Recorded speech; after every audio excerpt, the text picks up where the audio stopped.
Anti-Mage and Isekai LitRPG Adventure, Ends of Magic Book 1, Audiobook by Kevin Chapter 17. A city rises. Several of the remaining groups of slave soldiers were led by slave masters, but they almost didn't rank as a threat.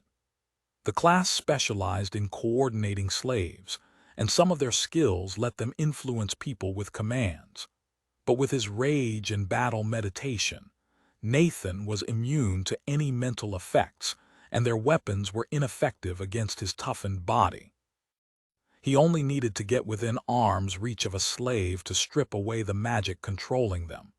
Nathan left confused and disoriented, but free soldiers in his wake as he danced and rolled through enemy formations. High-tier tumbling 6 achieved. Implacable Anti-Mage has leveled to 210. You have freed many slave soldiers from mental magic. The adventurers and freed elites accompanying Nathan took out the slave masters with extreme prejudice, often killing them from range moments after the fight started and leaving Nathan free to break enchantments. A bunch of volunteers from the previously freed were following the adventurers around. After each fight, they descended to calm and comfort the newly freed slaves, even though they themselves had been controlled by Giant's Rest spells and enchantments until just recently. People definitely have different responses to trauma. I think it's probably healthy that these people just want to help others. The elites kept a close eye on the process, ensuring that none of the recently freed slaves tried to attack their rescuers. It happened sometimes, but maybe once in 100 compared to the 1 in 5 of the slave elites. But then again, the slave elites had undergone intensive training since childhood. While that training hadn't been heavy on brainwashing since they'd be controlled by enchantments, some did come to believe in the tenets of the empire they served. Yeah, the oh-so-wonderful philosophy of power is a license to do whatever you want. Because Giant's Rest has powerful magic, they are the correct civilization, and their model of slaves and masters should be spread everywhere. Nathan shook his head as he headed to the next square, stifling a yawn. He hadn't slept much recently. After all, they'd cut their rest short in order to catch the response force sleeping. He couldn't complain. It had worked. That decision had directly led to where they were now, freeing hundreds of people from mental magic. Maybe I need to do the brain chemistry thing again to keep myself going. No, let's hold that in reserve. Hopefully, I can sleep soon, and I need a trump card in case a bunch of mages teleport in outside the walls or something. Over the next hour, the pockets of slave soldiers grew smaller and smaller, until Nathan was breaking into mid-size houses to free pairs of guards left behind by the lower class of mages when they fled Housemint. They were still houses that belonged to mages of Giant's Rest, so lower class was relative. Each of the 2-story homes still held a dozen slaves. Then it was time to industrialize the process. The freed slaves had gotten organized, though Nathan didn't meet those responsible. But he heard that many of the orders were being given by somebody named Mila now, who was working with Vihala in Xia's mansion. Hope she's not a tyrant. That sort of thing happens in uprisings. But right now I've got other priorities than ensuring the new leadership is good. It's better than the old regardless, and I trust Vihala to keep things reasonable. His orders directed Nathan to a series of squares where household and artisan slaves were being gathered to wait for him. They were arranged in long lines, so all Nathan had to do was walk down the line, breaking the mind magic as he went. Then it was off to the next square. Some of the ex-slaves running messages tried to keep up, shouting and cheering as Nathan ran through the streets. Most of them fell behind, but some managed to run ahead of him, shouting that the mage breaker had arrived.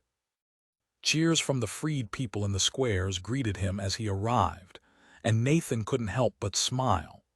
The reward of fighting isn't the blood on my hands. It's the cheering of the enslaved after their chains are broken. There were thousands of people in the city that still needed Nathan's touch. He ended up using perfected body to erase his tiredness regardless of what he'd previously thought. He simply needed the attention to ensure that he didn't make any deadly mistakes while breaking the mind magic on every single person in the city. Aura of Antimagic 6 achieved. Magical Intuition 3 achieved. Eventually, he looked up at the crowd of runners who had surrounded him for the past few hours. They'd kept cheering him along and telling him where he needed to go even as night fell over the city once more. "Where to next?" he asked. They looked around at each other before one teenager swaggered forward. "That's all of them, Magebreaker. Want to come party with us? We found the Mohaboos." Nathan blinked at the kid for a moment. "I'm going to go to bed. Where can I find one?" A girl giggled. "I can show you one." A few more of the runners opened their mouths to jump in, but an older voice cut through the gaggle. "Leave the man be." Vihala stepped out of the crowd, reaching out and grasping Nathan by the shoulder as if to keep him upright. "He needs your company as a fire needs snow. Come on, I've got news, and I'll take you to the heirs." Glad to get away. Getting involved with people I've just freed from slavery has all kinds of weird dynamics that I'd prefer to avoid. Nathan followed the thick-set leader of the giant traders, and the crowd of adoring fans broke up with disappointed expressions. He spoke quietly to Vihala. "Everything okay? All settled? I imagine there's a lot to organize. Do you need me to break any magical locks or anything?" "All is freedom and brightness." Vihala snorted at her own words. "Directly so. Halsmid is free, and it needs you rested more than it needs one more remnant of Giant's Rest destroyed. The slave masters have been butchered mostly by their old charges. The mages are gone, and they are not missed." She led him away from the crowded square, back towards the center of Halsmid. "The city is organized, and we have prevented any infighting. A few of Exia's slaves did all of the work of the city as the Archmage bathed in perfumed oils.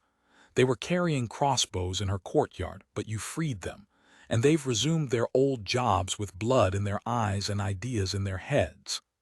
Vihala shook her head in amazement. "Their leader is an old crone named Mila, and her tally of deeds must be longer than my own, though they are the deeds of a scribe and organizer, not an adventurer. There were others who wished to lead, but I backed Mila. She wields a quill instead of a bow, but she reminds me of the stories of the first adventurers. She's managed to wrestle this mess into order. Hear me, it was impressive to see.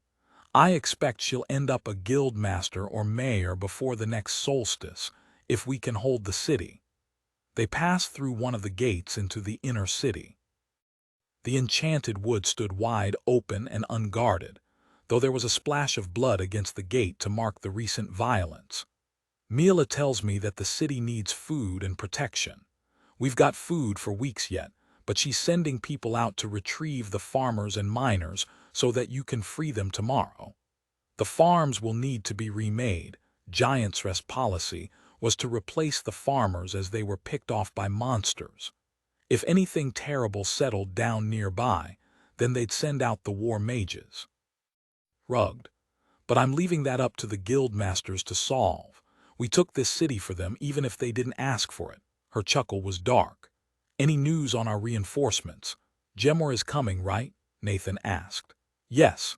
There were another 2 teams on the way to help assist with the rescue and escape, but I sent William and Emerald out of the city to cast message." Vihala snorted. "Now half of the adventurers of Gemor are on their way, including the guardians of Gemor and the 7 fools. Sudriel sees a blasphemous hope here in the people of Halsmid, the ones you freed, Nathan." They were approaching the tallest hill, where Exia's mansion crouched like a gilded beetle. "It's the numbers. There are as many here as in Gemor and all the villages. Even if we must evacuate the city, it will be a great boon to Gemor. More farmers, more crafters, more adventurers, though the traditionalists are likely to be a muck grabber in the sewer about it." She spat into the gutter. "Idiots." There were guards on the open gates that Nathan and Artha had blown open just this morning, though it felt like a lifetime ago to Nathan. He waved to Turbang, and the black-armored elite returned the wave with a broad smile and ushered them through. A continual flow of messengers and freed slaves entered, some with great purpose and others seemingly seeking it. They walked into the plaza behind the gates, and Nathan stopped, looking at the patch of partially disintegrated stone. People bustling through stepped around the crater, barely giving it a glance. That's where Arthur was standing. "Remember unto endings." Vihala spoke the ritualistic phrase that was used to honor a fallen adventurer. Nathan turned to her and smiled, feeling tears in his eyes. "Remember past endings. Arthur started me on my path, and I'll honor him by destroying Giant's Rest. But it won't end there." The big black woman looked at him kindly. "From any other I'd say you were blinded by your own fire." But she gestured at the comings and goings around them. "This is your work. I wouldn't disbelieve that prophecy, and Arthur would like that deed done in his name. I think he would also like a statue, right there." She pointed at the crater. Nathan smirked. "Out of his armor. There have to be some good masons around here. Giant's Rest has enough statues. I wonder if any of them are good at well-muscled chests." Vihala snorted and wiped her eyes. "I remember your eyes tracing his outline back when we first found you." She shook her head. "You wore the robe of a low-tier student and fled from an archmage's tower. At first I thought you were an illusion or an idiot, but then you punched a fireball and nearly ran from us. What a tale, the Bows will long remember it." Nathan frowned. "Hopefully not the part about me staring at Arthur." Vihala smiled slyly. "If Nathan Lark prefers to edit his tale, I'll instead tell of how he gaped like a beached river cutter the first time he saw a cloudless night sky." Nathan sighed with exasperation, but the banter made him feel better. He'd known that death could come from anywhere on Davrar, but Arthur's death had shaken him. This, Vihala's words, had started him on the path to coming to terms with Arthur's death. People died and grief happened, but life went on. They entered the mansion, where Olad and a group of elites were guarding the doors. The big bruiser split off, motioning one of the other elites to come with. They gave the two adventurers respectful nods before trailing behind them. Nathan looked back, raising an eyebrow inquisitively. Olad's expression was resolved. "We'll be guarding you. I'll slay a dragon before I let a nail slice your throat as you sleep. You or your team." Nathan thought about protesting, but after a moment he nodded and glanced back at the big elite. "Thanks, I appreciate it." Vihala brought Nathan to a windowless bunkroom with 8 beds, a table, and only one entrance. Oled and the other elite peeled off to stand on either side of the door as he entered. The heirs were within, and Nathan looked them all over for a moment. A deep relief spread through his chest, and exhaustion came with it. They're safe. Safer than they've been since that night that Badad came and abducted them. Vihala stuck her head in behind Nathan. "Take your sleep, all of you. If the city is attacked, we'll get you up right quick, but it's not likely. The only force that could attack tonight would be small, and Nathan's been a stalker in the night to them. I expect every mage in Giant's Rest knows there is an adventurer who kills archmages, and they won't attack lightly." She shut the door. Nathan stood there for a moment, not sure what to say. "Well, today happened." Their chuckles were interrupted when Nathan's belly rumbled loudly. He looked down at the offending piece of anatomy. "Shush, I fed you this afternoon." "That was hours ago. It's nearly midnight," Sarah said. "I think you need some food and then to go to bed. The kitchens here are fabulous. I'll go get you something." There was a gentle rap at the door. Nathan turned and studied it for a moment. "Oh, I'm probably supposed to open that." Arl beat him to it, taking a large tray from somebody outside. He brought it to the table in the center of the space. "Somebody's a leap ahead of us. I suppose this is what is eaten in the palaces of Giant's Rest." Nathan looked dumbly at the huge spread of food. There were big plates of roasted and sauced vegetables and many smaller plates of plain bread, cheese, and meat. Arranged between them were small dishes of sauce. The food sparked a memory. "Huh. Last time I saw food like this, I was sitting down across from Teal while he tried to charm me into giving him the secrets of Earth. That's a weird flashback to have right now. Never would have guessed these are the circumstances I'd next eat Giant's Rest food. Shrugging, he dug into the feast alongside the heirs. He expected them to start asking him questions about everything that had happened, but aside from a few sidelong looks, they mostly just talked about the novelty of the different dishes. Stella in particular enjoyed the food. "This is great, try the spicy one. I appreciate this. I need some time to just relax with my friends, not think through the implications of life and death decisions, or that hundreds or thousands of people's freedom rest on me. Not obsess about what I could have done differently to keep more people alive." They finished every speck of food, and Arl picked up the tray. "I'll take this back to the kitchen." Nathan walked over to an unclaimed bed and fell into it. He lay there for a second and readjusted, getting the pillow under his head. He didn't immediately fall asleep. He cracked an eye open. "You all doing good?" Kacha responded with a placating tone. "We are well, Nathan. There are things to speak of, but that is for tomorrow. A day brighter for the deeds of today." Nathan awoke to a tap at the door and almost rolled out of bed ready for battle. Catching himself, he paused and reflected on the gentle, unhurried nature of the sound. He sat up slowly and watched as Sarah answered the door. She'd been awake already, but the same couldn't be said for the rest of the heirs. Everybody else was still in bed. Egal was on the other side, though Nathan noted two freed elites standing on either side of her. Neither was Olad, which meant they'd done a shift change. Both of the guards were watching the freed Giant's Rest mage with suspicion. She glanced around the room quickly.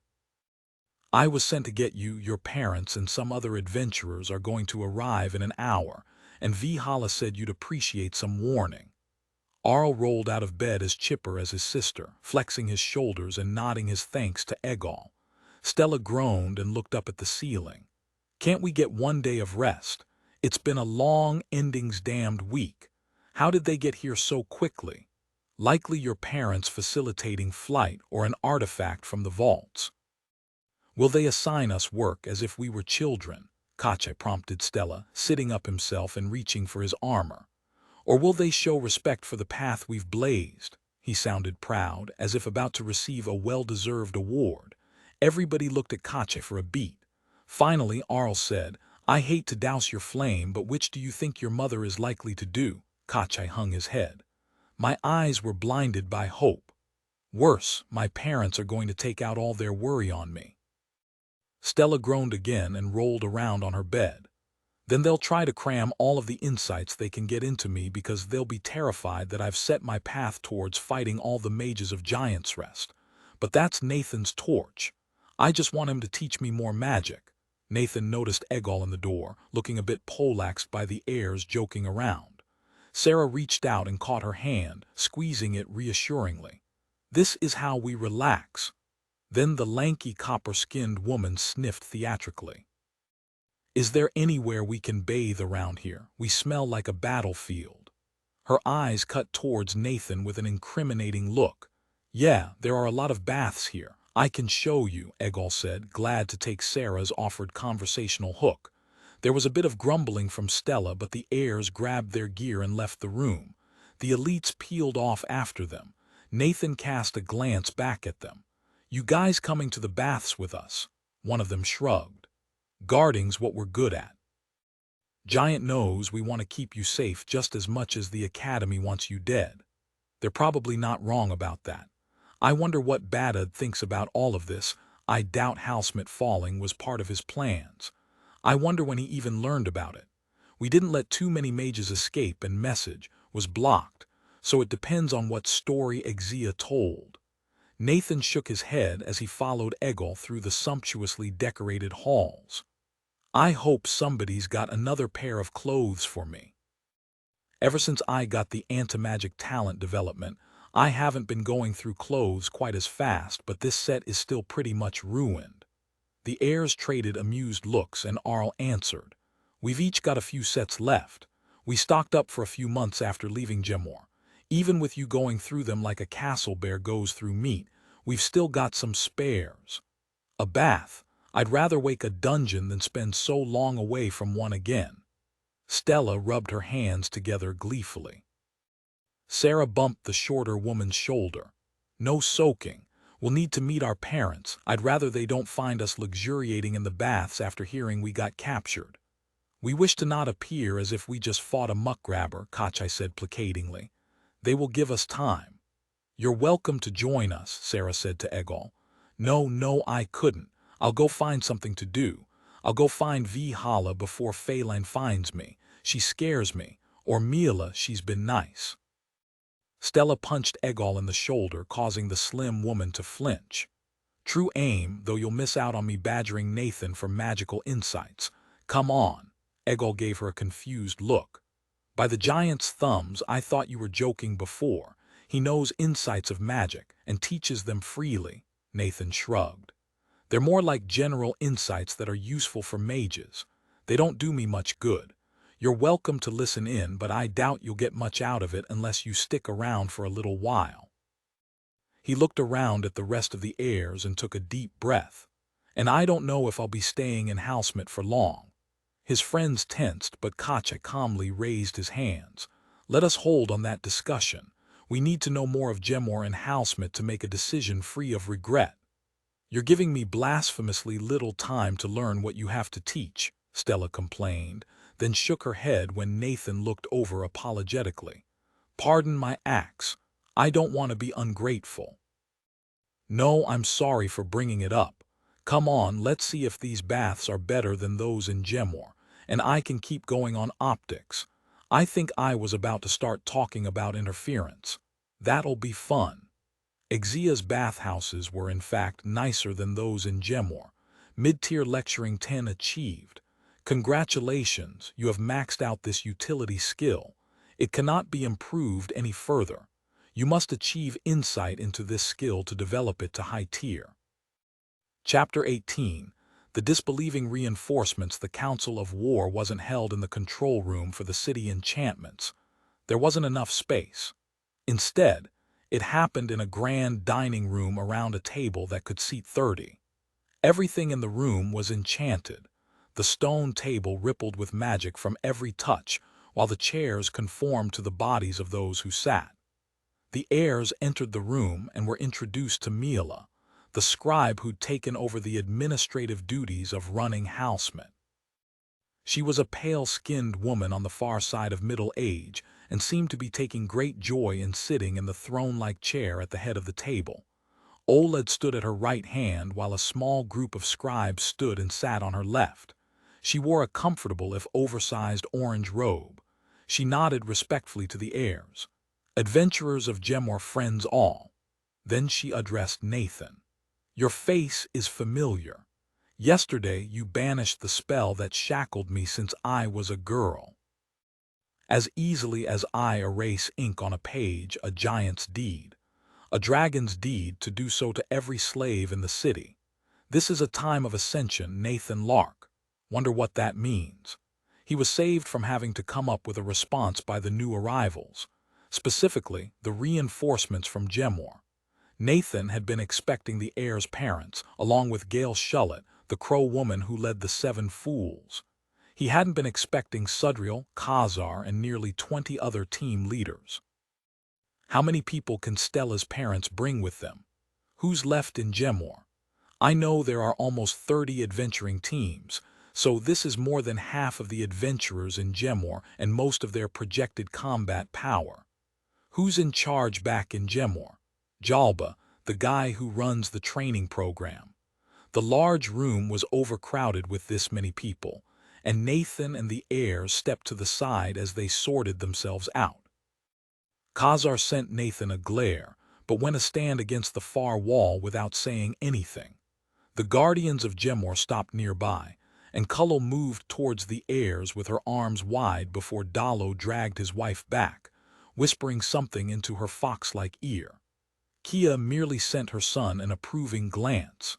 Nathan tried to catch her eye, to signal that he wanted to chat with her later. Sudriel took the chair at the other end of the table, facing Mila. The guildmistress met Nathan's gaze and rolled her eyes with an obvious level of exasperation. "Feline, I know you're here. Come out."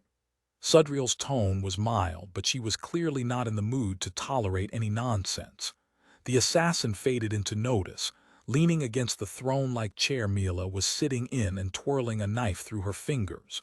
She was in her black-clad guise, with glowing green eyes and long dark hair streaked with color. "I've long aimed to kill the occupant of this chair. Now I'm here, but the occupant is wrong." Mila squawked and jumped at Phaline's sudden appearance, but Olad and all of the adventurers took it in stride. Sudriel simply glared at the grinning woman. "Exia has fled. Is there danger of an immediate attack to retake this city?" Phaline stepped up to the table next to Olad, laying her dagger down on its surface and becoming more serious. "No. The Archmage of Housemate has lost much standing, and every mage of Giant's Rest knows she fled a slave uprising caused by a small force of adventurers. Every joke will cut her, and many of her vassals will seek new allegiances." The assassin paused for a second, enjoying the tension as the room hung on her words. "But she is still an archmage, and has favors and power fit to challenge prophecy. Some ambitious mages may think to retake Housemate and usurp its industry and prestige, but Exia's first target will be to crush them, and make it clear that the only one to retake this city shall be her. That will take time." Phaline flicked her hand out to point in Nathan's direction. "They will also hear tales of the Mage Breaker, and will be hesitant to attack with such an unknown. Mages died and Exia fled her city. Any with more intelligence than a muckgrabber will know this isn't a matter of throwing a few fireballs and casting some paralysis spells. They will know to bring non-mage soldiers, which will slow them down enough for Exia to exert her influence." She stopped, then tapped her finger on the table to emphasize her next point. "But we have dripped blood in Exia's eyes. She will attempt to retake Housemate with every force she can muster. But that work will move at the speed of Giant's Rest politics, which is measured in dinner parties." The assassin picked her dagger off the table, idly twirling it once before it vanished. "We have 3 to 4 weeks before any significant attack. There may be probing attacks starting sooner, but their goal will be to pick people off and gather information on our defenses. When the main attack comes, it will be heavy. Exia will be able to secure contributions from every Archmage of Giant's Rest, in soldiers and mages if not their personal involvement. None of the Archmages will like the precedent set by the fall of Housemate, but all will wish to secure their piece of Exia's hoard." Sudriel nodded gravely. "Does the Quester change these calculations?" Phaline shot a look at Nathan, biting the inside of her lip as she thought. "No. From what we know, the Quester Badad intends to lead an expedition to conquer Gemor. He is likely to see Exia's effort as convenient, and support her on the condition that the army that marches on Housemate continues to Gemor afterwards. Badad will join the army when it marches. The army will be larger than what Exia alone could raise, but it will take longer as well." That pronouncement caused the adventurers to trade grim looks with one another. Nathan heard Kia's gauntlets creak as she reached unconsciously for the giant greatsword on her back. "Wait, are we trusting this? This analysis seems kind of threadbare. How does Phaline know this?" Khazar seemed to share Nathan's distrust, speaking up for the first time since he'd entered the room. "How certain are you? This conjecture is no prophecy I trust." The assassin gave the old adventurer a syrupy sweet smile and replied in a condescending tone. "Dear Khazar, this is my path. I know the workings of Giant's Rest as you know the veins on your own spear shaft. I cannot predict the exact politics, but I am certain that they will take time and will end where I have prophesied." Khazar's face grew thunderous and he opened his mouth to reply, but Phaline cut him off by turning back to the guildmistress. "Have we received a Quester of our own?" Sudriel shook her head. "No, The guards are keeping an eye out and will be looking here as well. Feline pursed her lips. Then this prophecy is as solid as any. There will be no battle of this kind without questers on both sides. Badad will seek to smother our fire to sunder all that Housemate could become. A quester will join us, most likely Brox. It is the way of Davrar as certain as the endings. Several people looked confused or quizzical at her statement, but most didn't. Both Kia and Gale nodded gravely at Phaline's words. This seems important to understand. Why? Nathan asked. Gemor has been attacked before without a quester showing up. Fate. Kia was the one who spoke, and her eyes glowed golden as she turned them on Nathan. This is no skirmish as has come before. You have freed a city, and the coming clash will be the largest since the founding of Gemor. What will happen? She trailed off as her red-gold hair started glowing. It slipped loose of its crown braid and rose into the air, as if Kia was underwater. The light from her eyes intensified, and more escaped her mouth as she spoke in a voice that shook the building. 500 years of accumulated strength, unleashed in a battle of giants and water to lay low a quester. Ruin will be brought to an ancient city by a mage beyond endings, and the outcome will determine when the ending of history begins. Kia's voice stopped as if cut off with a knife, and she raised a shaking hand to massage her forehead. The silence was quickly filled with quiet cursing from nearly every elderly adventurer in the room. The word prophecy was repeated in hushed voices. So that's what a real prophecy looks like. Huh. Frustratingly vague, though it implies that we can at least affect the endings. Khazar fixed Nathan with a glare. Shoulda never come to Housemate, returned to Gemor like any with a ghoul's wisdom would have. Now good adventurers are dead and Gemor faces its doom. If not Giant's Rest, then the ending that will follow. A few people shot him glares, but more were still trying to wrap their heads around Kia's prophecy. A couple of the adventurers Nathan didn't know seemed to agree with Khazar. Vihala spoke up, her voice full of venom. You think Nathan should have abandoned his teammates, or fled when he could fight those who enslaved our ancestors? She hissed at him derisively. You're a coward, Khazar Bo. Nathan has freed a city. If we flinch from striking back at Giant's Rest, we will never be free of them. A prophecy only means the outcome is uncertain. For a second, Nathan thought that Khazar was about to challenge Vihala to a duel, but then he looked around and saw a ring of unfriendly faces, the guildmistress and every single freed slave among them. Oled gave one shake of his head, and Khazar glared around generally. Fa, this will be the end of Gemor. Stainel cleared his throat from the corner. A weighty prophecy around the battle, to be sure. The question must be asked, should we retreat to Gemor? He held up his hands when Mila and the other freed slaves of Housemate shot him dirty looks. We'll bring everybody with us, but if this city will be attacked and 500 years of strength unleashed, maybe we should be somewhere else. Here, there, you cannot dodge a true prophecy. Kia's voice was scratchy, her unbound hair flowing down her armor like a golden waterfall. It will come for us wherever we stand. Badad will attack us, and Housemate is now his cry to rally the mages of Giant's Rest. It will be a battle of questers, but we must burn brightly enough to follow the path before us. I think her hair is more gold than it was before, only hints of red left. More voices rose in argument, but Sudriel slapped her hand down on the table with a loud crack. We stay and defend Housemate. Better to fight here, on territory they value too much to devastate. To read into prophecy is foolish. The meaning is only that this fight will not end in a stalemate. With us here they will focus on this city, not on Gemor and not on the villages. We will fight. The freed people of Housemate will fight with you, Oled said, glancing at Mila and receiving a nod in return. The old scribe frowned and turned to address Sudriel. What of Housemate's loyalty? Will you ask us to swear our allegiance to Gemor?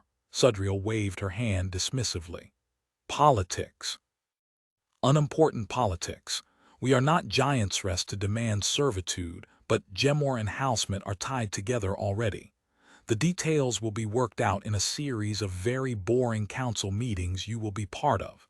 You may wish to throw a trusted underling to the stalkers instead." The elderly guildmistress shrugged. "More important is working together to slay this waking giant. Feline says we have time. We will use it to organize and prepare." Then she turned towards Feline once more, glancing between her and the heirs.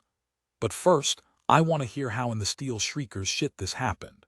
One day I hear that the heirs were captured but are now freed and trapped in Housemint and an archmage is dead. Then the guardians slam through my door demanding a rescue. Then the next day Housemint is freed and Exia fled." Her look became a curmudgeonly glare. "If my words tell the tale whole, I'll take up Hydra farming. Explain yourself, Feline Scleria." The dark-haired assassin drew herself up and smirked. "This deed and plan belonged to Nathan Lark. I argued against it, but he was stubborn as adamant." All of the eyes in the room swiveled to Nathan, and he rolled his eyes at Feline. "You could have phrased that more favorably. I asked the original question as a thought experiment, fully willing to abandon the idea if it seemed untenable, and it didn't. You agreed to the plan after we worked it out." Kia spoke up, her voice commanding but not aggressive. "Speak.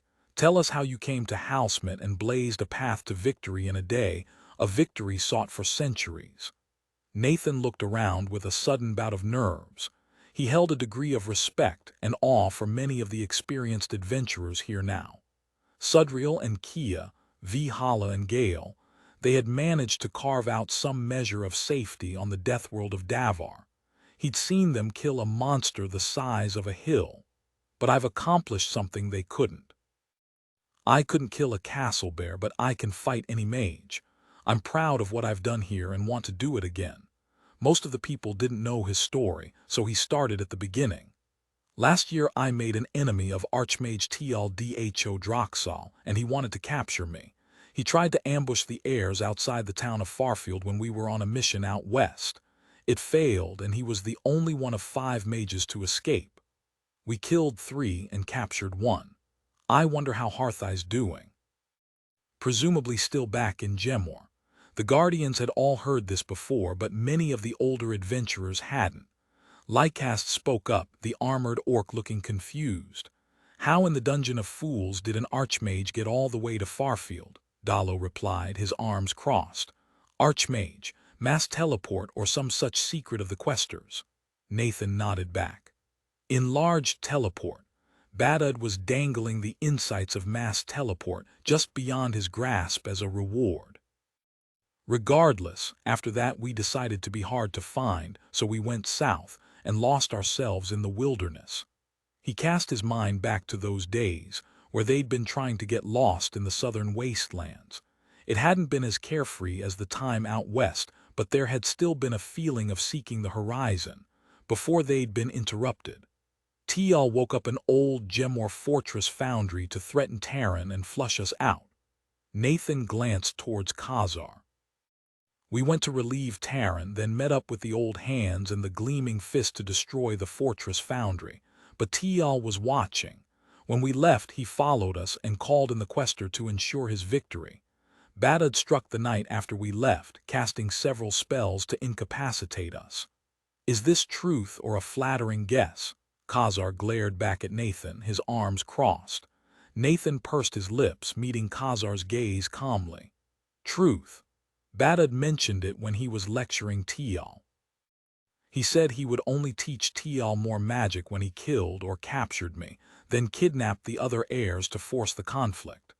A spell of sound and dreams manifested next to Nathan's ear, and he almost canceled it instinctively. Then he recognized the source and let the spell complete. It was just Gale being a trickster. The crowfolk woman's voice emerged from the spell, and it was loud enough to be audible to everybody. "The Quester left you alone." "Yup. They couldn't exactly teleport me back. I think Badud expected the kidnapping to bring me to them under my own power. But I don't think they expected me to charge straight to Housemint and arrive the next day. If I had to guess, Badud thought I was going to go back and get the Guardians. He might have wanted to ambush them when we tried to rescue the heirs, but taking Housemate blew that plan out of the water, especially with so many elite adventurers here. I could be way off, but that sounds reasonable. There were some mutters around the room at Nathan's supposition. He turned towards Phelan, nodding respectfully. When I got here, I didn't have much of a plan beyond busting my way into Tial's mansion and freeing the heirs, but Phelan found me before I raised any alarms. She helped me get to Tial's mansion. I killed Tial and freed the heirs from his custody. Several disbelieving adventurers tried to ask questions, but Sudriel held up her hand again. Allow the tale to be told. Nathan nodded his thanks and continued. Phelan took us to a safe house she has in the city, protected from the detection enchantments. When we scouted to plan our escape, it became clear that Giant's Rest knew we were still in the city and were searching for us. I probably shouldn't mention the second-class thing. He met the assassin's eyes across the table, and she shook her head imperceptibly. Nathan didn't react to the signal, continuing his tale. We decided to go on the offensive to draw their focus away from the walls. Phelan and I killed a bunch of mages in the inner city, including a senior enforcement mage and a few trainees. Nobody, other than our victims, saw us. Phelan broke in, speaking in the dramatic tones of an experienced storyteller. Nathan's trail sowed terror amongst them, mages slain with brute force. Many of the victims clearly defended themselves with powerful magic, but none survived, not even Tial. Those remaining didn't know the nature of the threat. They named him the Mage Breaker. She paused and gave a little flourish, ramping up the tension in her voice. It was as if a terror gas was released in a nursery, and the messages grew frantic. Many mages fled to their relatives away from Housemate. To kill the problem, Exia commanded every war mage and slave elite to gather into a single response force. They were to track down the Mage Breaker. With this panic, we were ready to flee, but Nathan decided our path did not lie with escape. The room hung on her words, but she gestured back for him to continue. Definitely a bard class of some kind. Nathan shook his head, resuming the story with a matter-of-fact tone. I saw it as an opportunity. Phelan overheard where the response force was kept and what their schedule was. I knew I could break enslavement enchantments, and so it was an opportunity to strike decisively. We waited until the response force was resting. Then Stella opened up a hole in the wall. Phelan and I went in and killed the mages, and I broke the enslavement enchantments. He shrugged. We'd sent the rest of the heirs down to one of the outer gates to open a path for the other adventurers, and I took the freed elites to break open an inner gate to link forces. Then we blitzed for Exia's mansion. There were mages in front of it, but we managed to break through their defenses and slaughter them. That's where Delric Ernesto died. Remember unto endings. The phrase came from every adventurer in the room. Left out a lot of detail, but really that's the core of it. Egal, the first few elites I tried freeing, developing my leadership skill, not really important to this crowd. Then we carried our momentum into an attack on Exia's mansion, so they didn't get a chance to respond. Artha battered the gate down, and Exia and her household were on the other side, waiting for us. Nathan's eyes darkened as he remembered what happened next. She disintegrated Artha and teleported back to Giant's Rest before I got my hands on her, but I disrupted the spell enough that her arm stayed in Housemate. Lycast placed a pouch in the center of the table, with a dragon's hoard of valuables in enchanted rings and bangles. He shook his head. There are so many defensive artifacts here that I cannot believe she feared any attack. These are yours, Nathan Lark. Nathan examined the bag for a second but shook his head. I can't use any of it. We'll distribute it among those who stormed Exia's mansion. He turned to Oled and the others who'd helped free the city. You followed me on what must have seemed like a fool's gambit. I owe a debt for that. Lycast's eyes lit up in a smile, and Oled slapped a hand against his chest in a salute.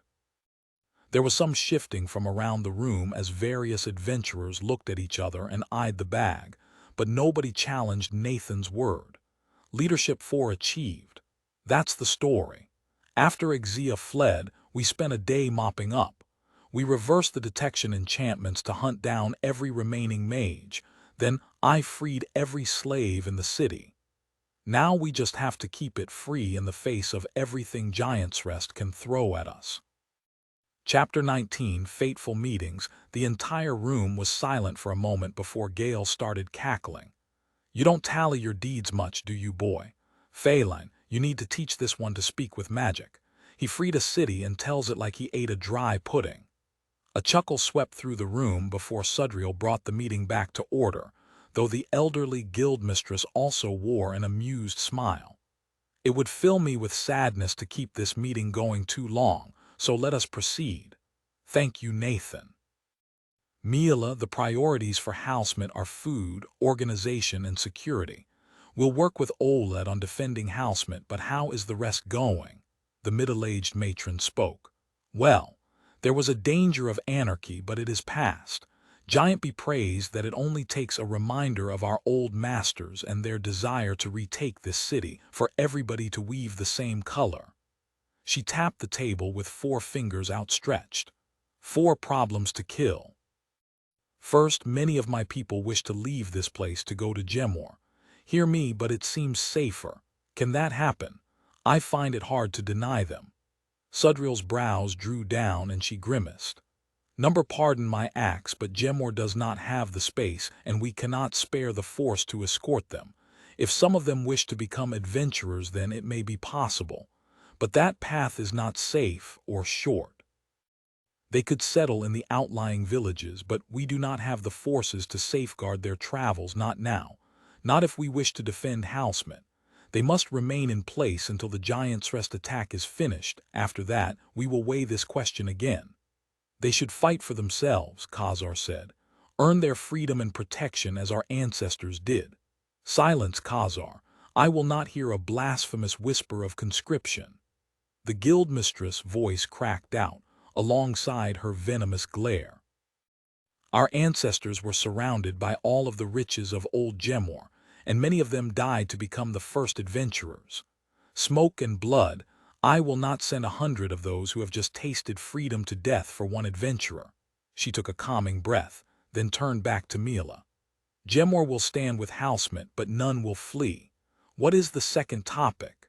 The old scribe wore a bemused expression as she looked between Khazar and Sudriel, but she wiped the confusion away to reply. To pursue the same insight, many of those who were slave soldiers wish to be soldiers no longer. Some wish to return to their old trades, while others want to do something new.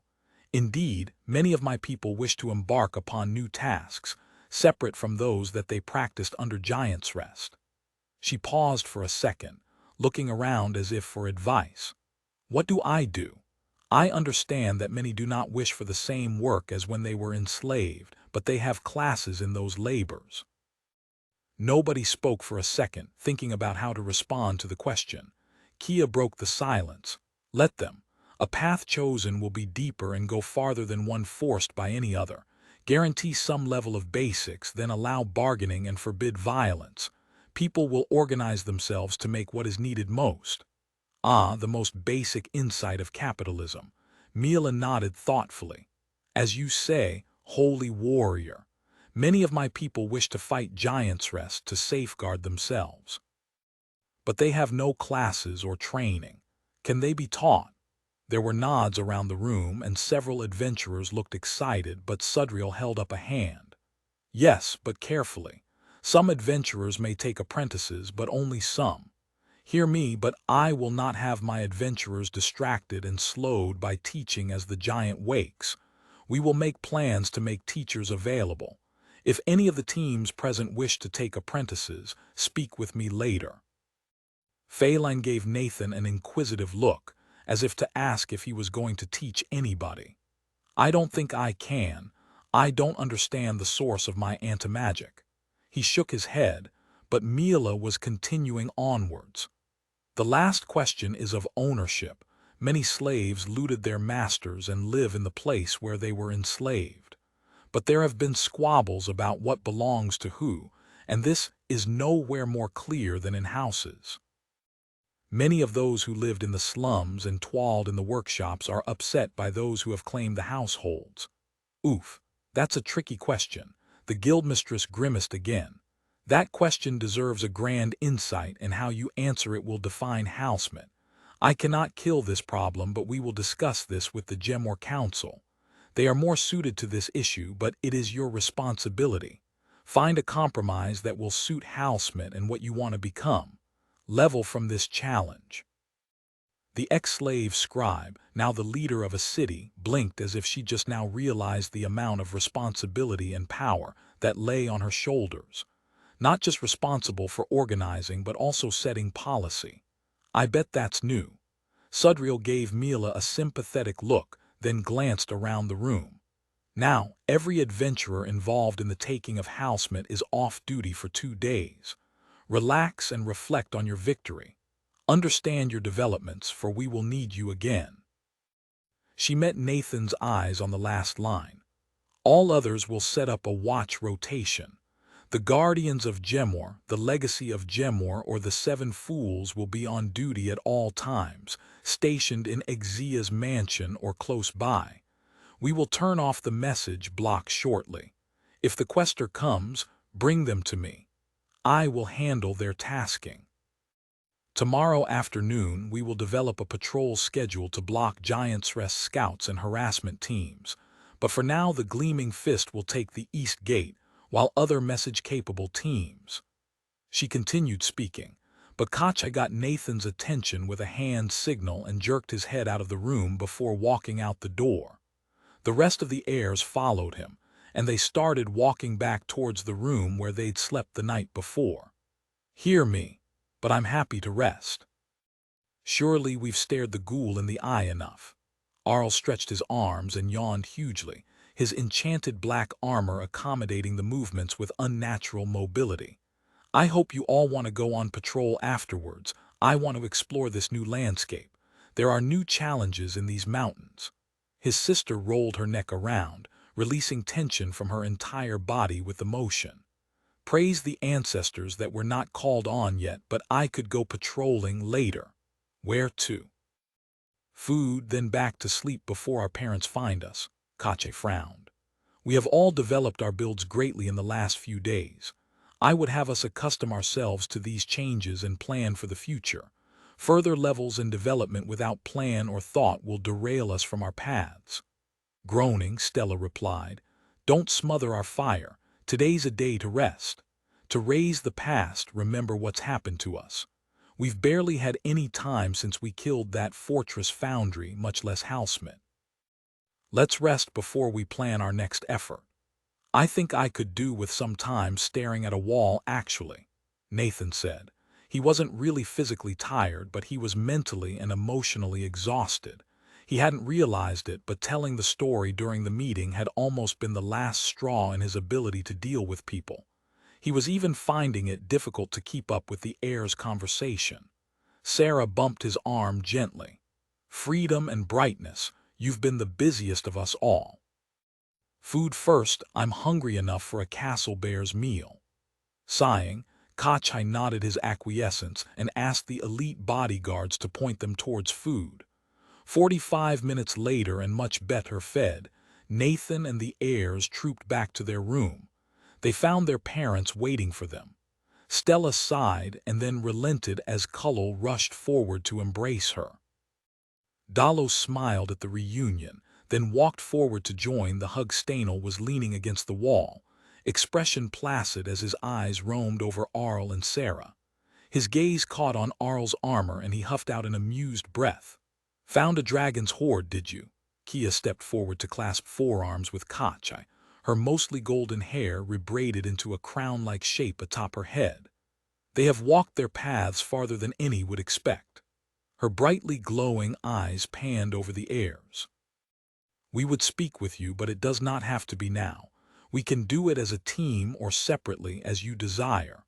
Cullel made a wounded sound and clutched Stella tighter, refusing to let go of her daughter.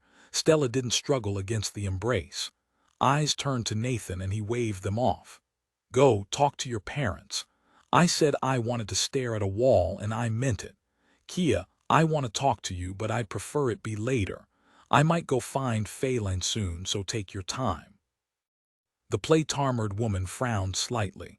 Trust your own flame, Nathan Lark.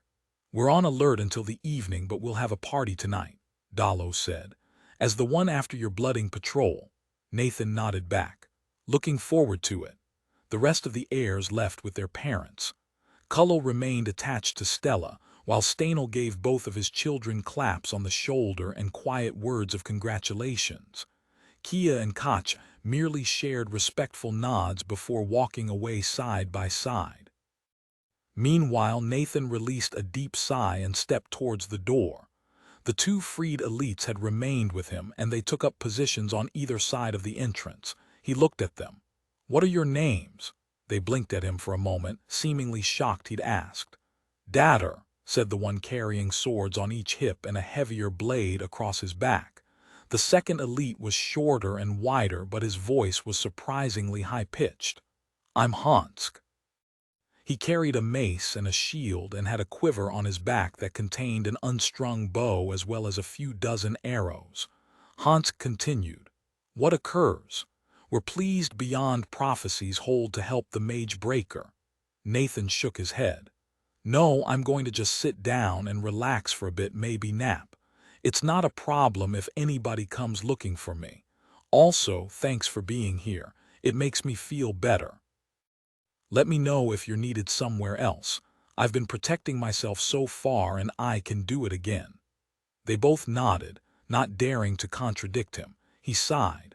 I might be stuck with bodyguards for a bit. I hope they don't try to prevent me from doing stuff later. Not sure Phelan will want to talk about plans later if there are extra ears, or if Kia will want to discuss airwalking. He walked into the room and shut the door, taking off his shoes before flopping on the bed. Now would be a great time to watch dumb YouTube videos, or read an escapist story. I just want to turn off my brain for a bit, or at least change what I'm thinking about. I've spent so much energy planning my actions, my strategy, how to win and keep people alive while doing it. I just need some time to do something else. Anything else. Nathan sighed and rolled over, distinctly aware of the lack of entertainment material, unless I want to try to find and raid Ixia's library. But his brain just wouldn't stop running. He was turning over the details of each fight yesterday, thinking of how he could have planned differently to prevent his allies from dying. Artha's death in particular weighed heavily on Nathan. It could have been prevented. Ixia didn't really have that much in the courtyard beyond. I could have gone over the walls. Or I could have just backed up after breaking the magic on the door, running alongside Artha so I could have protected him from the disintegrate. It was a stupid positioning mistake, and now my friend is dead. I wish I could go back and change it. Nathan realized he was flopped on the edge of the bed and mentally spiraling. He sat up, shaking his arms out.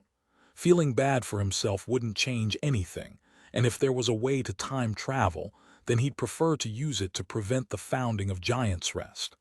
But then how could I be here? Paradox. That's like reason 1 out of 3,000 why time travel doesn't exist. But I'm presumably in a different reality or something, so who knows? He sighed once more, leaning back against the wall and closing his eyes. With an effort of will, Nathan started to meditate without relying on battle meditation. It's a useful tool, especially to allow abstract thought in the middle of battle, but I think it cheapens the effort it takes to truly still your thoughts.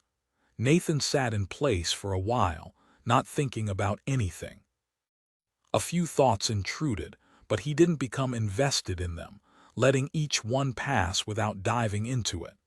It didn't take a lot of effort, but it did require him to be present and pay attention to his thoughts. The effort was rewarded. He hadn't even noticed the sick ball of anxiety and guilt in his chest until it loosened. Nathan took a deep breath and felt free of his worries for the first time in days. He stayed like that for a while longer, simply luxuriating in how good it felt to set down his anxiety and fears for a little while. Eventually, Nathan released his meditation and glanced around the room with new eyes. Now that I've got a clearer head, is there anything to address? There was one particular elephant in the room that Nathan hadn't quite thought through yet, the prophecy.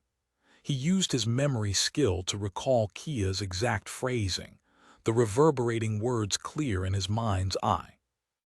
500 years of accumulated strength, unleashed in a battle of giants and water to lay low a quester.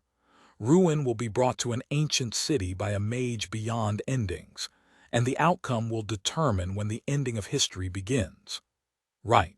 So Giants Rest and Gemor have been building up their strength for about 500 years. That seems pretty clear-cut. Then a quester's going to die in the upcoming battle, could be either one. All of that seems pretty clear-cut, though the mention of water kind of throws me for a loop. I'm sure it'll make sense in retrospect. But then there's the line about a mage beyond endings who ruins an ancient city. That's probably either Giants Rest or Gemor, though Gemor is already ruined. The mage, maybe it's Badud. It could be somebody I haven't met yet. Brox isn't a mage as far as I'm aware, but we don't know for certain that he's coming to help. It could be a different quester. The last line is both terrifying and promising. It implies that the ending of history is soon, and that's scary as hell. But it also implies that we can affect the endings. What we do here matters on the scale of the endings. They're not just unthinking calamities on a preset timer. Either the ending reacts to the state of things, or else me and the heirs surviving this fight changes how, or if the ending starts. Nathan blew out a breath, considering what to take away from the prophecy.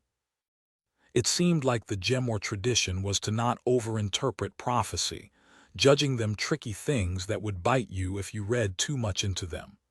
Given how prophecy plays out in Earth media, I don't think they're wrong. That being said, was there any information he could use? Weirdly enough, I think the biggest thing is to watch out for water in the upcoming battle. It's going to be important somehow. Keep in mind any angle on the endings and watch out for any mages that could be described as beyond endings. Maybe something from the Kali's conclave. There are a bunch of mages whose work has survived a bunch of endings. Maybe there's one preserved in that tower I poked on my way to Housemint. He gave a small shrug. It was worth remembering, but he wouldn't read too much into the vague words. What else did he want to think about? Remembering something all of a sudden, Nathan pulled up a pending utility skill. Pending utility skill, mid-tier battle cry. You have intimidated foes with a loud yell mid-fight. Your cries will be more intimidating and more audible across the din of battle. It's for my last free slot. Me having it pending prevented me from being offered any more skills. Whoops, I probably should have made this decision earlier. Never know if I missed out on a good skill. Nathan considered the skill. The applications were good. It was the sort of skill that could have saved lives in several previous fights. If the mages had been more single-minded about attacking him with magic, then adventurers like Delric and Esto would have lived. Artha might have lived. It's also battlefield communication. If I had this skill when fighting the Ashblood Cobras, I could have warned them about the snake that killed Nornan. Nathan heaved a sigh, rubbing at his eyes. He'd seen a lot of friends die recently, and the thought that this skill could have saved them made him want to take it immediately. Phelan was planning on teaching me lockpicking though. Do I need it? He gave a small shake of the head. Lockpicking was very niche and also transitory.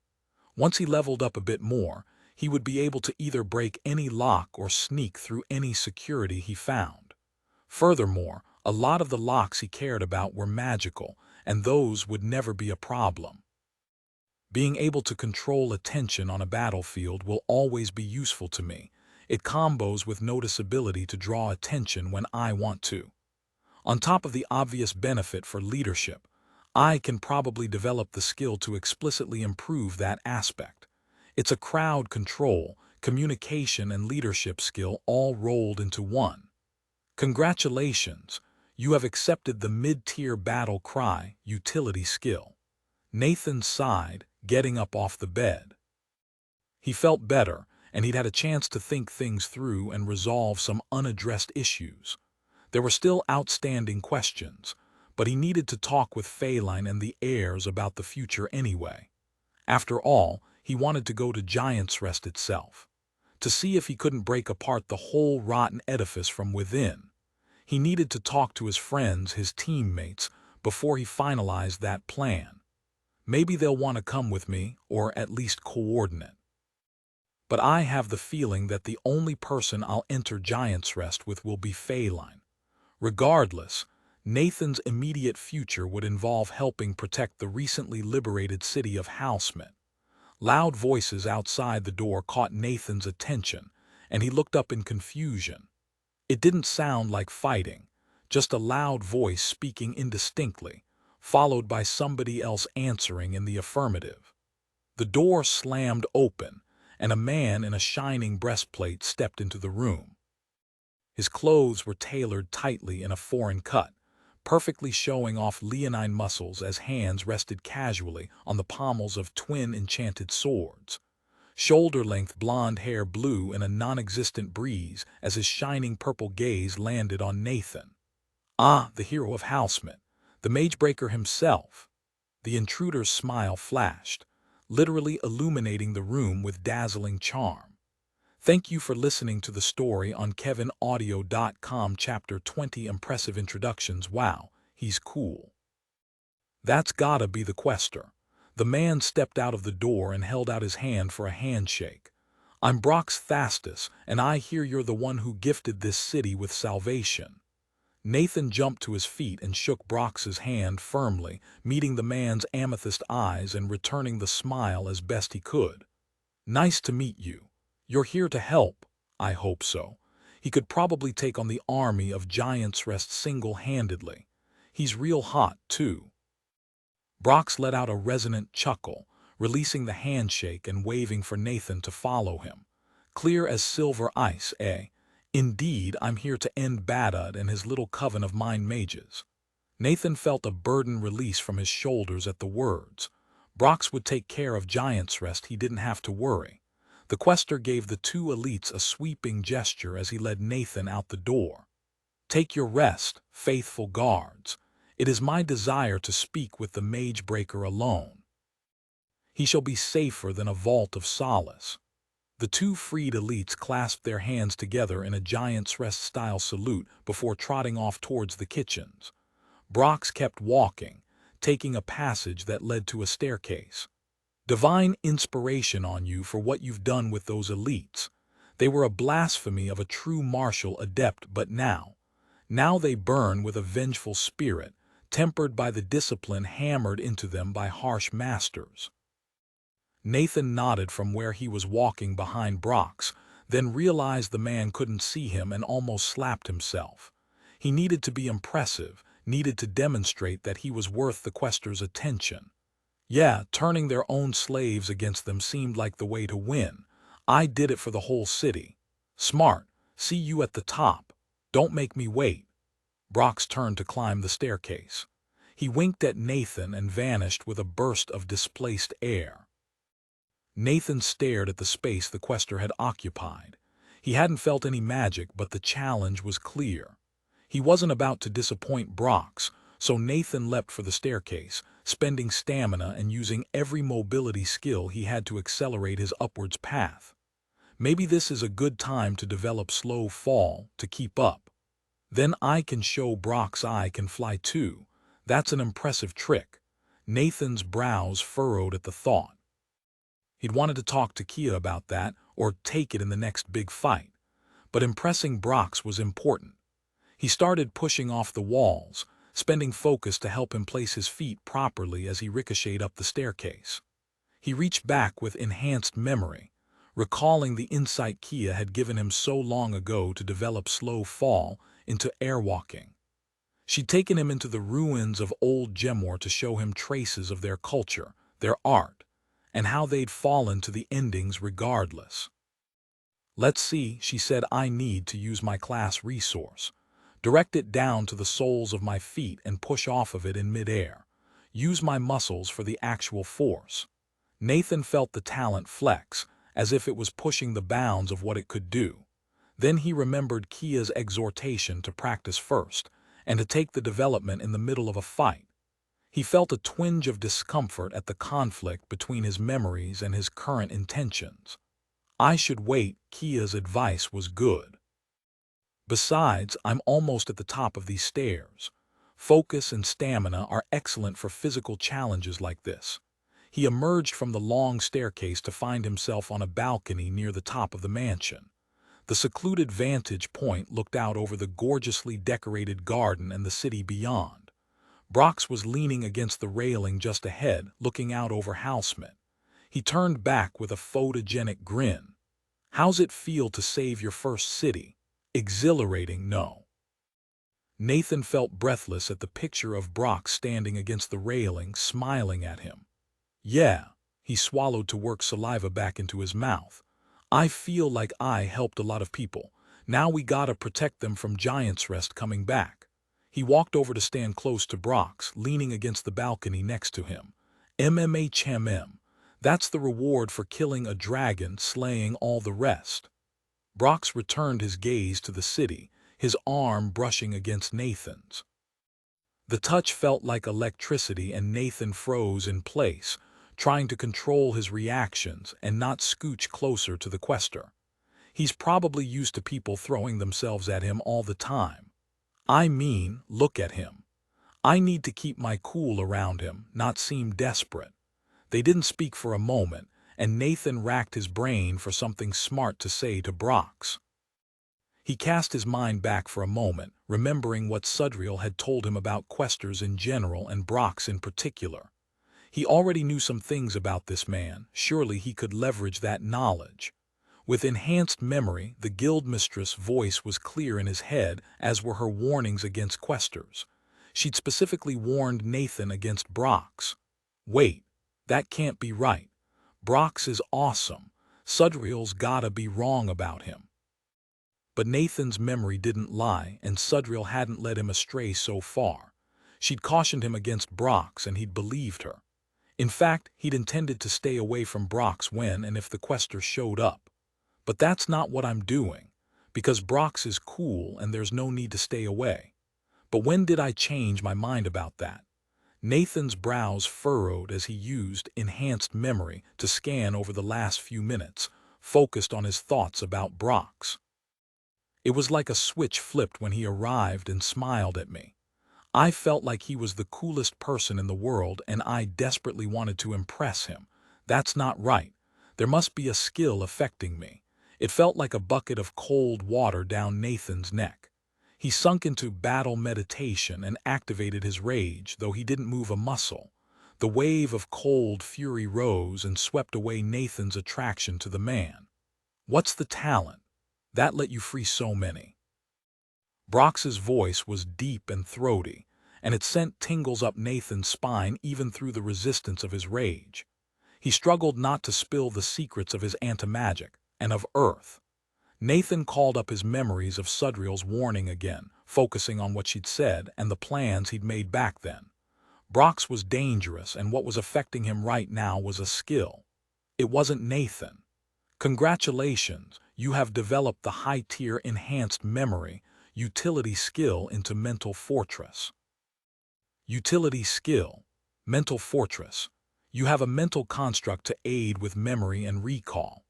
This skill will help you quickly store and recall memories, as well as protect you from skills and spells that would interfere with your thoughts and memories. With time and effort, you can recall older memories and store them in the mental construct. The desire to like and be liked by the quester faded away, and Nathan let his muscles relax. He took a step back from the railing and turned over Brox's question in his head and how to properly answer it. I do not want to make an enemy of this man. He's a warrior without compare and could probably break me in half with his pinky. We need him against Giant's Rest. But I understand why Sudriel made such a big deal about staying away from him. He nearly had me wrapped around his finger, and I don't think he was trying particularly hard. He pursed his lips and answered Brox confidently. And to magic. I'm immune to magic, both friendly and not. I recently developed it to let me break spells on other people. I can break slave collars with a touch. No need to talk about it working on basically any magical effect, or absorbing mana to gain stamina, or anything else going on with my build. Brox whistled, the sound like the trill of a reed instrument. A weighty trade, a powerful ability, but to never benefit from magic. He turned and looked Nathan up and down, his eyes seeming to focus in a way they hadn't before. No magical items, cloth and flesh and blood. You must have a dragon of a healing talent or the toughness of adamant. The quester's smile grew wide, nearly gleeful. This is what I love of Gemor. He gestured towards Nathan in a sweeping gesture, as if to encompass not just him but the entirety of the Adventurers Guild. Gemor has fire. You face monsters worse than most, and you thrive. The adventurers are the tradition on which Gemor is built, and by the divine does it produce fighters. Brock stepped forward and offered his hand again. I greet you again, Nathan Lark. Would you be my companion for this campaign? Antimagic seems a fine edge to hold against Giant's Rest. Nathan felt the charm effect buffeting him, trying to persuade him to accept Brox's offer without question. He remembered his real goals and how they extended beyond being a quester's lackey. Mental Fortress 2 achieved. Now how to respond. He didn't seem to object when I didn't share the details of my antimagic talent, but I should deflect. I don't know if he'd take blunt refusal well. I have teammates, and they aided me in taking this city from Giant's Rest. Sudriel is coordinating the adventurers, and we'd need to talk to her before we did anything extreme. We're likely to be sent out on patrol to screen the city from Giant's Rest scouting. The quester nodded, hand stroking the light stubble on his chin. It is no surprise to find that Sudriel is guildmistress. I remember her fire from when I was last here, fighting off an incursion from Agman. That was a good bout with Ushia, and we held them back. He sighed wistfully, then rounded on Nathan once more. A patrol seems a poor use of your talents unless you have some weighty intelligence. Let us go speak with Sudriel.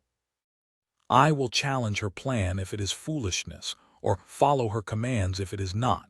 Come. I get the sense that Brox needs to be handled carefully, but Sudriel is probably the best person for that anyway. She gave orders to bring him to her immediately. Nathan followed the quester down the stairs at a fast walk, though at least it wasn't the insane speed of the ascent. Nathan hadn't even been able to keep track of the quester's speed then. Brox walked straight to the enchanted map room. A pair of adventurers from the Old Hand stood outside the door, and Nathan greeted them briefly. I wonder what they're going to do now that Delric is dead. They'll probably split up and join other teams, or one of their own will become the leader, and they'll take in some new people. Maybe some of the people from Housemate who want to be adventurers. The two guards allowed Brox into the room without question, which made Nathan grimace. What was the point of guards if the right skills let somebody waltz in? Then again, he's a quester. Only the Guardians could match him on the field of battle, so it makes sense he'd outclass us in other areas too. Sudriel was inside, examining the map of Housemate. What about Archmage Denar? She looked up as Nathan and Brox entered, breaking off her sentence. Ah, welcome to Housemate, Quester Brox Thastus. Your arrival sparks our courage. Nathan looked around for Phaline, who Sudriel had likely been talking to. One of Mila's subordinates was here, along with Olad, Egal, Gale Shullet, and a few more adventurers he didn't recognize. He caught the briefest glimpse of a black-clad figure slipping through the secret passageway. High-tier notice 10 achieved. Congratulations, you have maxed out this utility skill. It cannot be improved any further. You must achieve insight into this skill to develop it to the next level. As it is high tier, the kind of insight will greatly affect how it develops. I've never been able to see Phaline leaving before when she didn't want to be seen. I think Mental Fortress is countering some of her stealth skills. Along with Notice, it's enough. I don't think she wants to be near Brox. The quester let loose a rolling chuckle, looking around the room and then at the map of the city. This place was captured with enchantments intact. What a prize! You are denying teleport spells. Sudriel nodded respectfully, taking a deep breath and setting herself. Yes, the city was taken quickly and from within. Exia escaped and now plots her return. It will take some time for her to gather an army, so we brace ourselves for the defense. Ah, spies among the enemy. Yes, we have knowledge of the politics of Giant's Rest, and they are as muddy as ever, even with Bada to command the fist. The smile on Brox's face was benevolent. Wise, Gemor knows the ways of war. He clapped Nathan on the back. I'll be joining Nathan on his patrol. Send us where we can find a fight. The guildmistress shot a look at Nathan, her face guarded. Nathan, what is your desire? Now that you have met Brox, do you wish him with you? I think she's asking if I'm under the sway of Brox's social skills. If she knows Brox, I bet she can predict he'd try to recruit the flashiest adventurer he can find. And after freeing Housemate, that's me. He shrugged, making a show of being ambivalent. If necessary, though might he be needed in Housemate. I think the heirs and I can handle a patrol, maybe scout out the nearby dungeons for their dangers. Brox wasn't dissuaded. Ah, a capable team for a capable adventurer. It is my desire to help explore these lands. We could even clear a dungeon. Sudriel tensed, looking between Nathan and Brox. She hesitated for a second, clearly thinking. That's a good way to kill the problem, but the heirs have been fighting in hostile territory for a long time. I have given them 2 days of rest. Would you like to join another team on patrol or take a tour of the city? The quester frowned, his expression shifting towards annoyance. The guildmistress waved towards Nathan. Once the heirs are rested, you may join them. They need to rest, else even their adamant will crack. Brox's face smoothed out and he nodded at the suggestion. A tour of this city sounds good. I would like to see how Giant's Rest manages their holdings and what changes Gemor is making. I can take him around. I'm familiar with the city, Oled buted in. He was staring wide-eyed at Brox as if entranced. The quester looked Oled up and down and raised an eyebrow at his heavy armor. Yes, that is my desire. Are the adventurers mostly staying in this mansion? You shall be my comrades for the upcoming battle. Some are here, many are staying in the houses nearby, Sudriel said, her answer non-committal.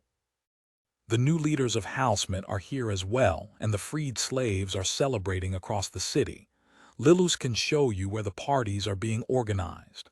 The guildmistress gestured towards the pretty scribe who had stood behind Mila during the meeting earlier. The woman squeaked, her eyes locked onto Brox in wonder. He smiled back. Yes, it seems there is much to busy myself with in this city. I think she's trying to foist him off to places where he can't interfere. Not sure if having the de facto head of the Housemate military and the right-hand woman of the mayor under his sway isn't a problem. Brox stepped towards Oled, leaving Nathan behind. Tell me, you are an elite of Giant's Rest, the big fighter snorted. I was, then the Magebreaker freed me, and now I fight them with steel in my fist. The quester's smile bloomed again, shining across the room and making several people go weak-kneed. Excellent, take me on this tour. He turned to the scribe. Lilus, may I have the honor of your company as well? Sudriel made a shooing motion at Nathan behind Brox's back, then turned back to the map as Brox continued chatting with the 2 recently freed slaves. Nathan took the hint and left while the quester was distracted. He found Stainel and his children in a corner of the garden. Arl had fully activated his armor and was walking through a greatsword drill in slow motion. His father and sister stood to the side, observing his movements in the magically powered armor. They broke off as Nathan called out, walking toward them and waving his hands. What occurs? Sarah greeted him, her face perking up. You stared at enough walls. Brox is here, Nathan said in response. Stainel grimaced and his body tensed up. He looked around warily while his hand drifted to the pouch that held his armory. Where? I left him in the enchantment control room. He talked with Sudriel, and then Oled was going to take him on a tour of the city. The weapon master relaxed a fraction and took a breath to steady himself. True aim. The guild mistress has dealt with him before. He's a tough ghoul. I'd rather wake a dungeon than work with that man. He shivered. But he's got a social skill forged of adamant. Every time he visits, I am drawn to him, despite the tragedies of the past. The elite adventurer seemed shaken by the news of Brox's presence and unhappy at the thought of the quester being around. The helmet retracted from Arl's face, and he laid a comforting hand on his father's arm. You can stay away from him. We can stay away from him. He is a single man and he fights with us. Stanel nodded, reaching out to embrace his son. Should I tell him? I should tell them now. I don't know all of the history here. I think Sudriel is going to send him out on patrol with us. With the heirs, to keep him busy until the battle. I'm immune to his social skills, and the heirs have been developing their own resistances. I think that's why she wants to do it. Stanel's face turned to stone, and his head rotated slowly towards Nathan. I will not allow that, not even as a game. Sarah's voice was calming, but she looked troubled at the news and her father's reaction. Let's go find the rest of the heirs and the guardians. We can start the party early and talk about this. Chapter 21. Uncomfortable Conversations. They found Kia and Kacha out in the square where Nathan and the adventurers had killed so many mages. Somebody had cleaned up the stage and smoothed out the stone ruined in the fight, and now it was the location of an impromptu clinic. Several Gemor mages were offering healing to whoever needed it.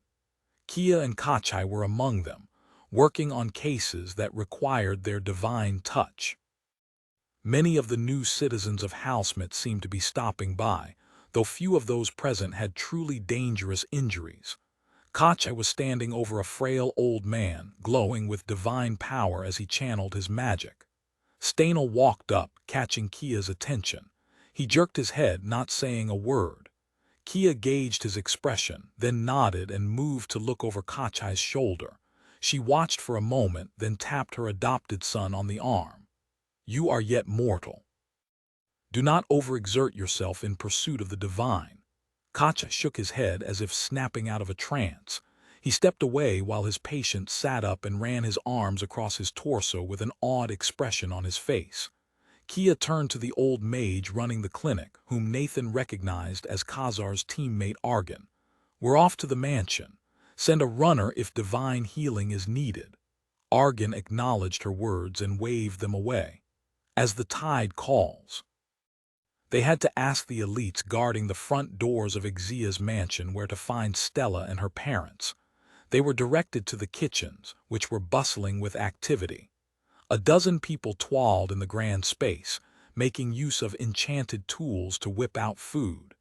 Stanel zeroed in on the matronly woman who seemed to be in charge of the barely organized scrum. Honored elder, we are looking for 3 mages of Gemor, one of them a foxfolk. The woman turned with a frown, and Nathan recognized the woman as the last person he'd broken from mental magic in Xia's courtyard. She wore the same apron, and it was still dusted with flour. She met Nathan's eyes and started, then bowed her head respectfully to all of them. Adventurers. Ah, yes. They went to the second lounge. She called out to one of the workers. Fran, get a tray of the good pastries and the meat pies that just came out and show them the route. The young man nodded quickly and ducked between 2 others to open a cabinet, grabbing a tray of pastries and another heaped high with steaming pies. Stanel reached for his coin pouch. I do not know where the prices will land, but the woman chortled and waved him away. That will come later, to be sure. For now I am paid in respect. It's a new enough currency to me. As they were led away, Nathan heard her mumbling under her breath. Ha, honored elder. Fran directed them to a little door not far from the kitchens. Nathan sensed a spell of some kind on the doors, but it didn't seem imminently aggressive. Stanel knocked firmly. A moment later the spell unraveled and Dalo's voice came from within. Enter. The space inside was cozy but not small, crowded with overstuffed couches and small tables. There was already a plate of pastries on the central table, as well as several jugs of drinks dripping with condensation. The Caxall family sat on a couch, with Cullo wrapped around Stella and Dalo on the other side. Nathan's teammate looked a little squished, but not unhappy about it. "What occurs?" Dalo's voice was low, but he was tense and ready to act. Stanel waved for Fran to set the food on the tables, closing the door after the young man left. He waved to Dalo. "Privacy, please." The mage recast the spell and turned to Stanel expectantly. Everybody except Sarah, Arl, and Nathan were looking at Stanel as if he'd gone mad. "Here we go. Time to find out why this is such a problem beyond the obvious. Brox tried to recruit me out of nowhere with a strong social skill, but I haven't even mentioned that part yet. The quester is here, and it's Brox. Nathan said Sudriel means for him to join the heirs on patrol." The reactions were varied. Kia frowned thoughtfully, while Cullo bit her lip with worry. Dalo blinked in surprise, then his face filled with fury. "I would not invite that soul-eater into our village if he was not needed, but with the heirs." He stood up and started pacing. "We could ambush him. Together from surprise, we could take him. Cullo cages him with force pains. I fill the interior with fire, and Stanel and Kia each take a side to block breakout. Do you think we can bring Leska and Zarian to help?" Dalo's wife reached up and grabbed his arm, pulling him back to the couch. "We are not fighting a quester that is not against us. That's a fool's deed. We can speak to Sudriel. She's not wrong." Kia stood with arms crossed, her expression flat and displeased. "The heirs are a weight he will accept, and likely to survive staring this ghoul in the eye. Go teach a mage to light a fire." Stanel was pissed. He would put the heirs in the center of every fight and might lead them straight for Giant's Rest. "He'll return in a week alone with a tragic story of how our children perished fighting the entire army themselves." Dalo nodded along, his bushy eyebrows drawing down. "We can suggest he take the legacy of Gemor instead. I have a favor with the heirs are the best choice." Kia's voice cut through Dalo's, and his head snapped up at the interruption. None other can stand up to him, and their youth means he will entertain and guide them instead of challenging and commanding them. Stanel opened his mouth again, but the golden light from Kia's eyes intensified as her voice gained a faint reverberation. "They would face danger regardless. Nathan has killed one archmage and wounded another. They took this city. They will draw any mage eager for repute as a dragon's egg draws greed." Her words stoked resolve in Nathan, like she was giving a rallying speech before a battle. "They already face the waking giant. At least with Brox they will have an ally who has killed gods." The shine coming from Kia flickered, and she sat heavily in a chair, seemingly drained. There was a moment of silence as everybody considered what she'd said. Dalo and Stanel were on the verge of replying in anger, but Kia's outburst and accompanying skill had broken them out of their spiral of fear. Stanel opened his mouth to speak, but Cullo beat him to it. "She speaks the truth. They are young but burn brightly enough that every mage of Giant's Rest who eyes glory will seek them out. A quester will draw trouble, but he will also provide protection from what is coming for them regardless. Unless he commands them into a dungeon," Dalo said. "It's happened before." Kia held up a finger, sounding exhausted. "Nathan can resist his skills. I would bet Stalker Bones to Dragon Teeth that Kacha can too. All of the heirs have been training to resist mental skills. This will help them develop those skills. We must trust our heirs to stand against this threat as they have all others." Sarah's voice was frustrated as she interrupted. "Consider the oath we have sworn to end the endings. Killing that problem will require we deal with questers. Who else can answer questions of the endings?" She was glaring around the room, daring any of the guardians to interrupt. "We will challenge this dragon. Brox is an opportunity for us as well as a risk. Deny us, and you deny our path. Everybody took a moment to digest that.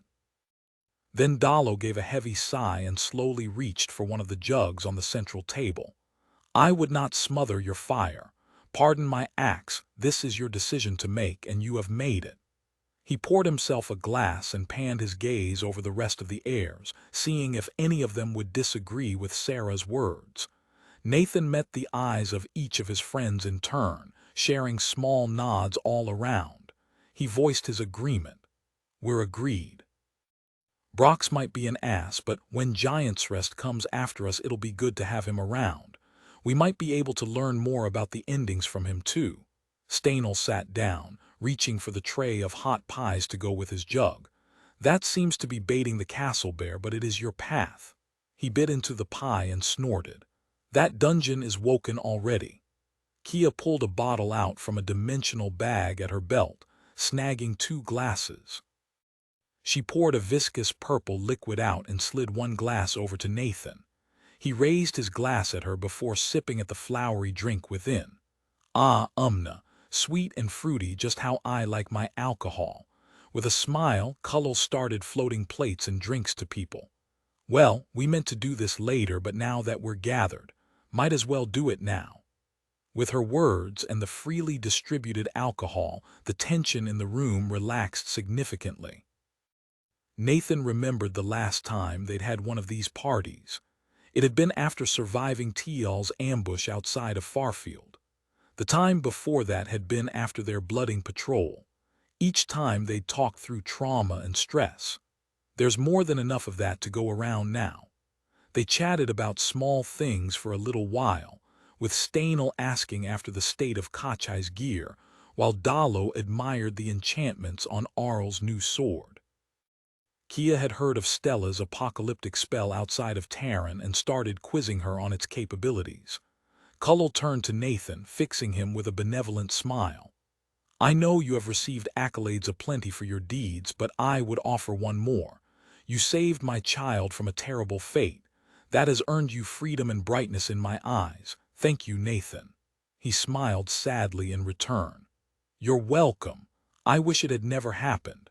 I felt responsible. They were only captured because of me. The fox woman inclined her head slightly to acknowledge his point. An archmage may have made the attempt regardless, simply because they were our heirs, but to draw the attention of a quester is a path towards levels or death. Her expression grew grim. You would have been right to come back to Gemor, to inform us and get help. Dalo was angry you did not do so at first. She shot a glance at her husband, who was definitely listening even as he cooed over the gauntlet from Arl's new armor. But to hear that our child had been captured by Giant's Rest, and then in the next breath that she was free, that was relief unending. Cullel swallowed as if holding back tears. To think how it would have felt to know she was imprisoned and that I would need to fight Giant's Rest to free her. It would have led to smoke and blood. It may have caused the destruction of Gemor. It might still. Dalo handed Arl back the gauntlet he'd been examining. But I understand your meaning of friendship better now, and praise prophecy that you have become friends with my daughter. Ah, let's face the muckgrabber, Stanel said. You were captured by Giant's Rest, and that is a weighty thing. It's a blasphemous burden to bear. He sighed, looking around bleakly. It's happened a few times when an adventurer is captured and enslaved, then freed once more. I remember Artha saying that Giant's Rest mages like to capture Gemor adventurers and show them off like trophies. There is no way you should react. This has happened, and how you feel about it is your own. Some dedicate themselves to the destruction of Giant's Rest. Stanel gestured towards Nathan. Some wish to never risk that fate again and refuse to fight Giant's Rest. Others have sworn off adventuring entirely. Others become self-destructive. The dark-skinned man shrugged. We will listen if you would speak about it. Sarah glanced at her brother, then at the rest of the heirs. We were never enslaved. We awoke in a device designed to prevent our escape and enforce despair, but Tial never cast spells on us. It was terrifying, but I didn't lose hope. Nathan arrived before the Archmage returned, Arl said, picking up the story. I was determined to fight him in any way I could, but we didn't need to. He glanced between Katja and Stella, clearly ceding the floor. Stella was snuggled against her mother's side and didn't say anything. Katja hesitated a moment, then spoke. I gained an aspect in that room. His mother had been watching him speak, but at those words her gaze sharpened into an almost physical thing. The wolfman continued, and a faint golden light started to shine from him as it seemed to every time he discussed his class or the gods. Before, the path of adventuring meant protecting those who could not protect themselves. It meant supporting my allies as they killed those who would harm our people. Now, I understand the value of hope. TL tried to deny it, to lock us away until our defiance drained away. The light shining from Katja seemed to grow richer, becoming a deeper and truer shade of gold. Hope was our battlefield. I understood Giant's Rest better in that room and my opposition to them. They are the death of hope, the death of dreams, of the potential for good. The divine Justicar's eyes were introspective, seemingly unaware of the light he was casting around the room. Nathan could feel it reaching out to him, a gentle divine spell of inspiration and encouragement. He withdrew his aura as much as he could to let the soothing glow wash across his skin. Stella let out a deep breath and relaxed as the light washed across her face.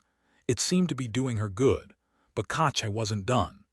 I saw the light of hope spread through the city, following in Nathan's wake. Those who were once enslaved, granted a chance to be their own. Of all of the deeds of Housemate, that was the greatest. The spell dimmed, but only slowly. Everybody sat and enjoyed it for a moment. Nathan grabbed another meat pie and sipped some of his drink, but he didn't break the silence. Stella spoke up, her voice low but steady. It was like he controlled what I wanted. I tried to fight it. Cullo hugged her daughter tighter, but Stella shrugged out of the embrace and leaned forward on the couch. There were several spells, and they controlled me completely. I desired to fulfill his every command and could barely think of any other purpose. Now her breath shuddered a little.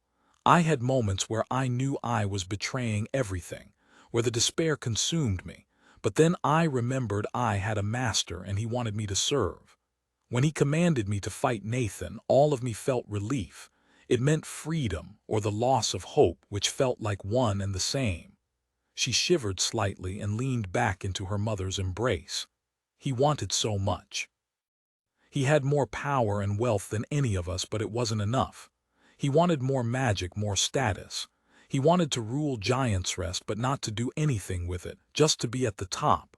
Kia spoke slowly. Has this changed your path? No, Stella spoke quickly, looking around as if daring anybody to challenge her statement. Nobody did. Then the young mage stopped and took a deep breath. Yes, she paused. I don't want to share anything with Tial. Magic is wonderful, but he used it because it gave him power. It was a way for a small man to feel important. I learned magic because of its own beauty. Use it to understand the world and make wonder. I won't use my magic to make horrors. That's how Giant's Rest uses it, and my path calls me to break them for that blasphemy. Dalo and Cullo looked at each other with worry in their eyes but didn't say anything. Sarah raised a glass in a toast. A cheer for Stella, a mage unbroken. May your path be prophecy.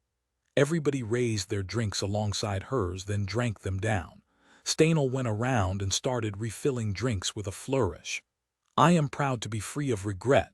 The giant came for you all, and our heirs have survived, thrived, even. Your paths lie changed but unbroken. What developments have you achieved? Sarah smirked. Mine's shield is high tier now. It's a good edge to hold if we're going to be fighting Giant's Rest more, especially alongside Brock's. Arl snorted. Mine too. I've also developed unseen hands. Fighting while invisible gave me the necessary insight to develop it into unseen strikes. Fighting while invisible. Stanel looked over Arl's armor again. That armor is blasphemously powerful. The fighter shook his head. Egal cast the spell. She's a mage of Giant's Rest that Nathan rescued, trained as a nail before being enslaved. She helped us win. A nail? Dalo's face pinched. Casting invisibility on others is a rare insight. They would never let one like that be enslaved. You cannot trust her. Sarah frowned, her voice tight. We can. She was enslaved by Xia's favored scion and carries no loyalty for Giant's Rest. I've spent a lot of time talking to her and she helped us in the fighting. Made Arl invisible, and after Xia fled, she dropped 50 soldiers with an ice spell so we could kill the mage cowering behind them. She doesn't want to fight, but she won't go back to Giant's Rest. Trust my word. The old man gave her a long, suspicious look. As you say. While the others were talking, Nathan had drained his glass of umna again. He told the heirs about his second class, and he should tell the guardians as well. He just didn't expect their response to be as positive. A lot of them probably know the insight and decided against it. They're over level 729 in one class, so what would starting fresh with a new class really get them? Kia gestured for him to slide his glass down to her, where she refilled it and sent it back. Her gaze captured his. After this battle, if we win, will you go to Giant's Rest, Nathan? Attempt to repeat your deed and kill the giant. He set down the drink and sighed. Yes, I have the skills. I gained a second class that will let me sneak into the city alongside Phelan. The guardians all traded glances, and Kia nodded as if she just confirmed a hypothesis. How many did you kill to gain that class? Chapter 22, Future Prophecies. Nathan matched gazes with Kia across the table. It wasn't like looking at a mentor. It was like looking at a divine avatar of judgment. The woman felt larger than life, and Nathan's mana sense told him that an incredible amount of divine mana lay under the woman's skin, waiting for his answer. I knew this was going to be a problem. His forehead creased as the thought came. No. Don't think of it like that. I'm not trying to say whatever I need to in order to escape Kia's wrath. I can trust her. She doesn't answer to an uncaring God. She is that God. She's never steered me wrong, and she's always been honest. If she's trying to say something here, it's for a good reason, and I should listen.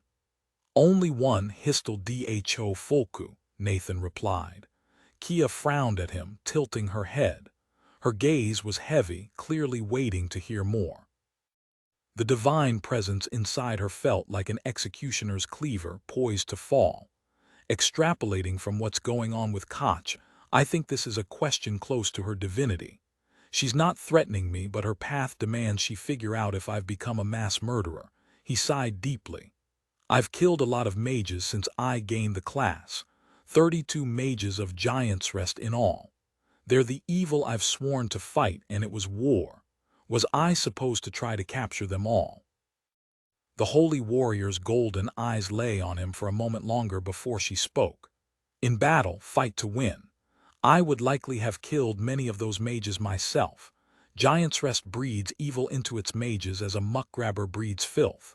Once you are in battle, it is too late to choose. But beware what battles your path leads you to. If you continue without thought, you may betray yourself and those who depend on you. Kachai said something similar. I guess I know where it came from. Nathan's response was clipped. Kachai's warned me about the dangers of seeing people as sources of levels. I swear to you that I won't go crazy for power and start killing people just for the levels I'm rewarded with. The divine presence felt like it approved of his answer, and a very slight smile appeared on Kia's face. True aim. But I would ask one question more. Can you say that every person you killed deserved your rage? Are you certain? Nathan opened his mouth to protest, but Kia cut him off with a small gesture and he let her speak. It is impossible to always be correct, and in battle you must fight to kill. That is the reason to seek righteous battle. You will make mistakes, but the alternative is to do nothing, to cede the initiative and allow your enemies free movement. She paused, making sure he was following. But to act, to kill those who do evil, is to take on the heaviest responsibility there is. If you err, then you have killed an innocent, a crime unforgivable. She leaned forward, harsh light shining from her eyes. It was a direct conduit to an ancient power of righteousness and glory. A shard of a god, scavenged by a mortal woman and bound by principle and duty to serve her purposes, but that piece of divinity had left its own mark on her in turn. So, Nathan Lark, weigh your deeds. Count your actions such that the good you deal, the people you free, outweigh the innocents you kill. Beyond all, never assume your goals justify any act. That is the way of the monsters you hunt. The light started to dim, the mana ebbing away. Kia's faint smile grew somewhat crooked. I hope Algoa's luck rides with you and you never drift from your path. My own demands that I be certain in my judgment. It is why we fight monsters that cannot be mistaken. The divine presence receded entirely, and Kia's last words were soft. Do not become one. Nathan grappled with Kia's words for a moment as the heirs and their parents looked on. Arl bit into a crumbly pastry, dropping crumbs all over his lap. He tried to surreptitiously brush off the crumbs, but the motion made Nathan snort. It also broke the tension, and everybody reached for food and drinks that had been abandoned when the conversation turned serious. The pause gave Nathan a chance to internalize what Kia had said without feeling like he was under quite as much pressure to respond immediately. That's a good way to put it. Killing people is bad, but sometimes necessary. But when you go down that road, you take on the responsibility of being right. If you go all utilitarian and do terrible things for a greater good, then you'd better be damned sure that your terrible actions are both effective and necessary. He sighed and reached out for his own drink, continuing to mull over the dilemma in his head. What I'm doing, killing bad people, it's necessary, because otherwise they'll keep doing evil things. But it's on me to make sure I don't go too far. Not every action is justified, even to take down Giant's Rest, especially if there's an alternative. He looked up to see Kia still watching him, her gaze focused but not unkind. He met her eyes once more, seeing the divine will that dwelled within, a banked ember that could flare into an inferno. Nathan gave her a slow and serious nod. Yeah, I agree, no goal justifies every act. She smiled in response, the expression sad but warm. I'm proud to call you my student. Welcome to the realms of the elites, Nathan Lark. May your battles be just. The last slivers of judgmental energy dissipated and Kia relaxed back in her chair, reaching for her drink. Does that mean the rest of us are elite adventurers too? Stella said from the couch. Stanel shook his head. What Kia means when she says elite is different from what a normal adventurer would mean. To her, anybody can conquer a dungeon or slay a monster. The elites are those who change things, break an empire, establish the villages. He ruffled Arl's hair. By the tally of your deeds, you're all elites by the measure of the guild. If it didn't happen when you fought off the Agman raid or an Archmage ambush, it was when you defeated an army of old Gemor constructs. Conquering Housemate that has only stoked the flame. Then what of questers? Are they elites to you, Kia? Kache said, looking pensive. Kia drew in a deep breath, her eyebrows sloping down. Questers stand alone, apart from all. I do not know what it is like in their home, but when they visit us, they do not accept the consequences for what they do, she sighed. Because they leave. Some try to help, but they do not know this place. They do not understand the conflict between Gemor and Giant's Rest. But we cannot turn them away either, for then a quester allied to our rivals would conquer us. I sometimes believe the ending of history is not all dungeons awakening, but a battle between all questers over deeds so old as to be history. But I cannot reach a prophecy about the endings, so I do not know. Kia settled back farther into her chair, taking another drink of the syrupy purple liquor.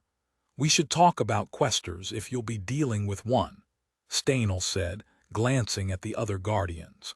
Agreed.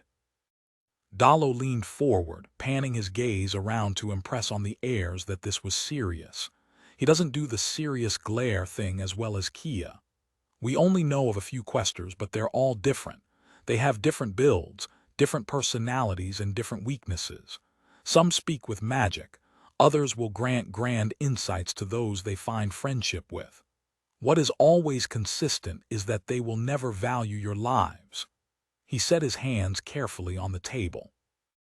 A quester will fight a dragon at your side and may even help you with items and insights, but they will be free of regret if you die in battle.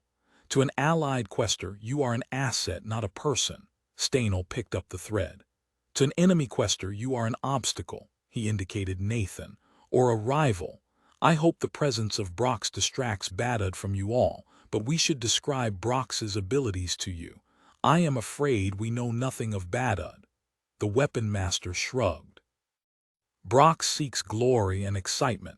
If he sees a foe it would be fun to fight, he'll run for them. He won't consider deeper strategy and he won't stick to a plan. He'll charge an enemy when it would be wiser to be cautious. But for all that, he's a dragon on the battlefield. He doesn't use magic, just his 2 enchanted blades, and his build is all about speed. Stanel tilted his head back, recalling a memory. I've seen him run from one side of the battlefield to the other in a breath, striking down dozens along the way. His blades are as the wind, but they are not unstoppable. I can match him for a dozen strikes, but it would push me to my limit. Dalo was next, a flare of actinic light in his eyes. Brox is not unkillable. He dodges magic, but when he jumps to strike airborne targets he cannot maneuver. If Cullo was unable to cage him in force, I would tempt him to jump and then strike with an unstoppable magic as soon as he was airborne. Oh yeah, that reminds me, I need to talk to Kia about airwalking. His wife reached out to caress the mage's cheek, but we do not have to fight Brox unless we raise the past without reason. Stanel took a drink and wiped his lips, looking surly. I'd trade him for Badud in a blasphemous instant. Badud seems a plotter, and in a quester that is dangerous.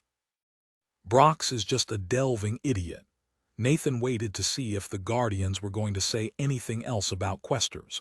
When they didn't, he turned back to Kia. I ranked high-tier slow fall up to rank 10. I'm ready to develop it for airwalking, but I wanted to ask your advice. Dalo had been in the middle of a drink and he started coughing vigorously. What? He patted himself on the chest and cleared his throat. You're going to have airwalking now. The mage turned to Kia. It took you 2 decades. It's been 2 months since you taught him the first insight.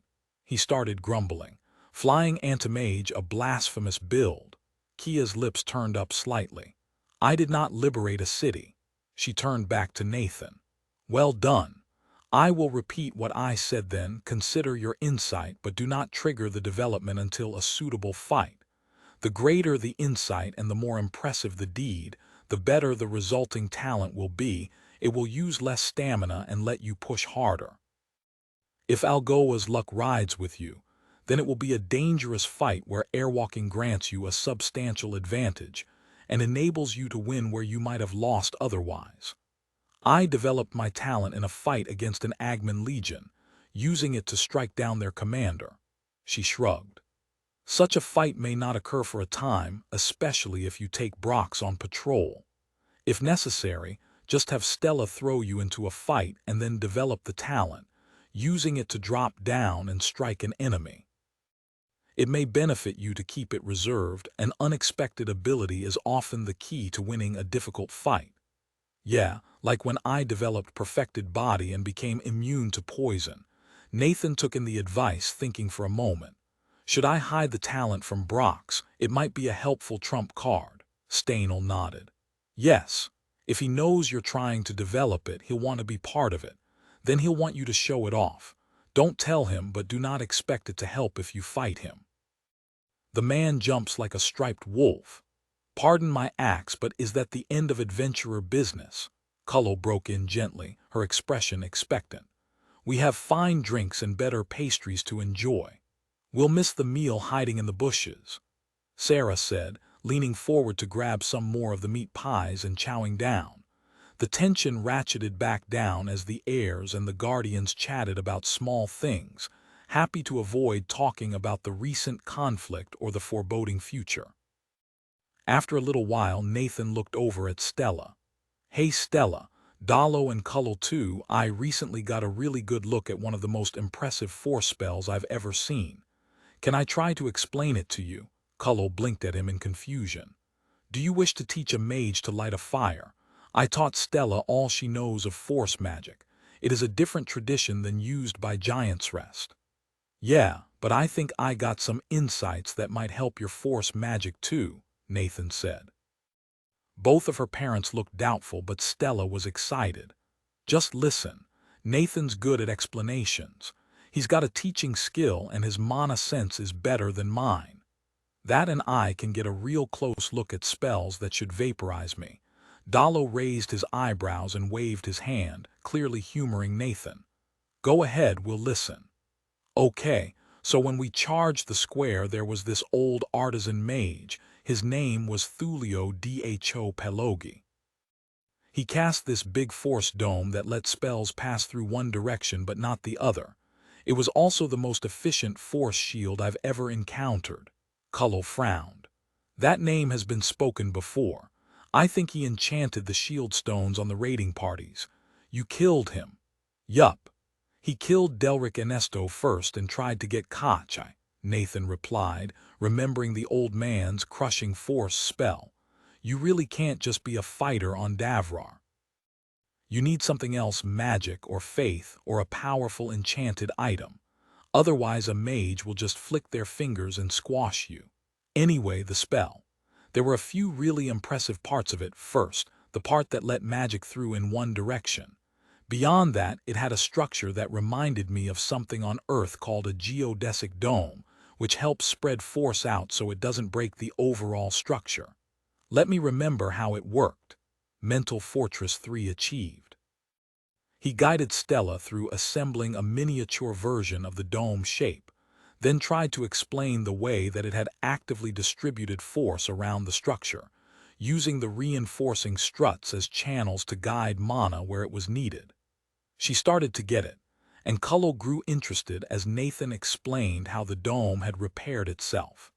Then he moved on to describe the one-way properties of the spell. This was harder, and took a lot more analogies.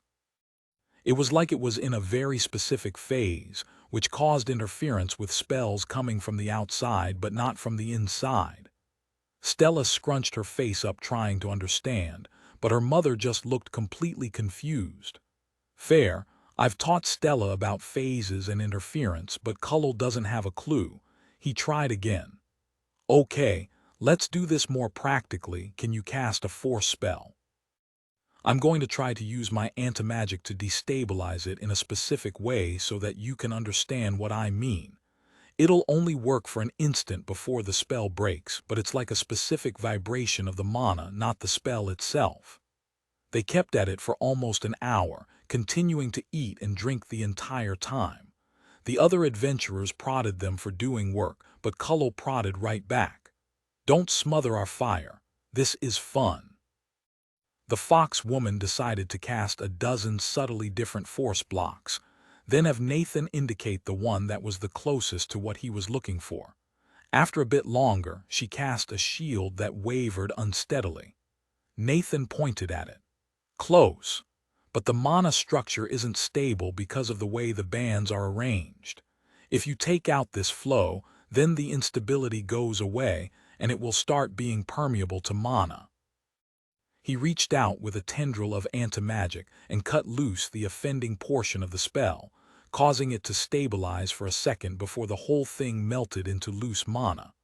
Cullo's brows drew down as she stared at where the shield had been. Then she cast another spell. This one was almost more purple than blue. Her mouth dropped open in shock. I just developed mana tuning. I've had that skill at max rank for 12 years. Congratulations, you have developed the mid-tier lecturing utility skill into high-tier lecturing. Utility skill, high-tier lecturing. This skill will help you explain concepts, smoothing over gaps and aiding greatly in explanation and understanding. It will help your students connect their own knowledge to what you say, but will not fill in details you do not know and will not help you suppress people's doubts about what you are teaching. I just developed my teaching skill. It's high tier now. Nice. Dallo turned around, attention drawn by the commotion. What occurs? Did you develop a skill, dear? She nodded mutely, gesturing at the purple shield. She flicked a force bolt at it and it went straight through and impacted the wall. His jaw dropped. Blasphemous endings. Hey, Kia said from farther down the table, rolling her eyes. None of that. Cullel turned back to Nathan. I am free of regrets for your teaching. She turned to her daughter. Is this what it's like all the time? Her daughter shrugged, tilting her head from side to side. Not always, but often. There was a knock at the door, interrupting the conversation.